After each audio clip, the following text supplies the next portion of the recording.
Hi mga Rayna. So may time ako ngayon mag-lipstick, no? Bago ako pupunta ng palengke, kailangan hindi ako mukhang maputla. Kasi maputla na nga yung mga baboy doon na bibilhin natin. Pati ba naman lips makikipag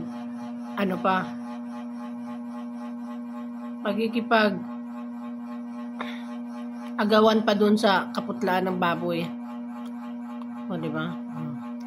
I'm using with the O2O product. This one. And ang shade niya ay 02 Beans. Ayan. Hindi lang natin kakapalan masyado para hindi gaanong maarte tingnan. Okay. So, bago ang lahat, dahil usapang baboy tayo, so more on uric acid yan, cholesterol. Ayan. So, mag-i-stack tayo ng mga cholesterol sa ating katawan at uric acid. At dating taas na rin ang level ng cholesterol natin sa ating katawan. So, sa mga nagtatanong dyan, sagutin muna natin itong tanong ni Madam. Marami yan sila. Ayan, so, ano nga daw ba ang alternative na mga medicines na tinitake ko, no? Pag naubusan kasi ako ng stock dito sa gamot sa uric acid ng mga herbal plant, ito ang binibili ko over the counter. Ito po siya. Ayan po. Sa uric acid, no? So, ito po. So, ma'am, ito na po ang sagot.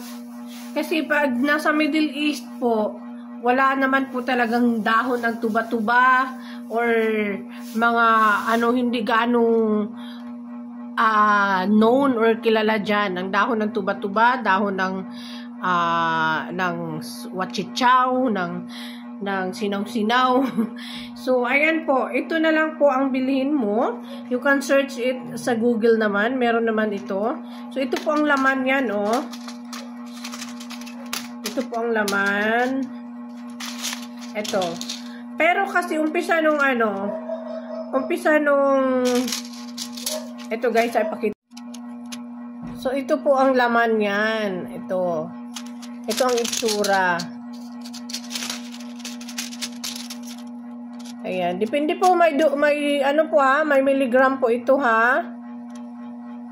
Anti-gout. Ayan po.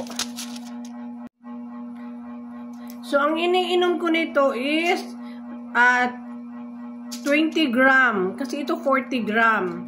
So, kailangan, halimbawa, ang edad nyo po ay mga 40 pataas. So, kailangan nyo na ng 40 gram. Hindi ako doktor, pero ito ay based sa Ito ay based sa personal consumption ko, no? At, ayan, marami na nga siya, Marami nga siya dito, pero hindi ko na siya ginagamit kasi nag-twist na ako sa herbal. So, kung maubusan ako ng herbal plant dito sa bahay, ito ang tinitake ko. Pero hindi madalas, no? So, ayan, I hope na nakatulong. I hope na nasagot ko ang tanong mo po kung ano po ang alternative na iniinom ko bago ang wachichaw, ang sinaw-sinaw, or ano pa yung mga herbal plant. Ito po ang tinake ko, tapos nag-twist ako. Ayun. So, paki-share ng video bago mo i-end, bago ka mag-scroll down and up dyan. Paki-share ng video natin at paki-subscribe na rin. Ayan, para makatulong pa sa iba na may mga katanungan, no? Maraming salamat!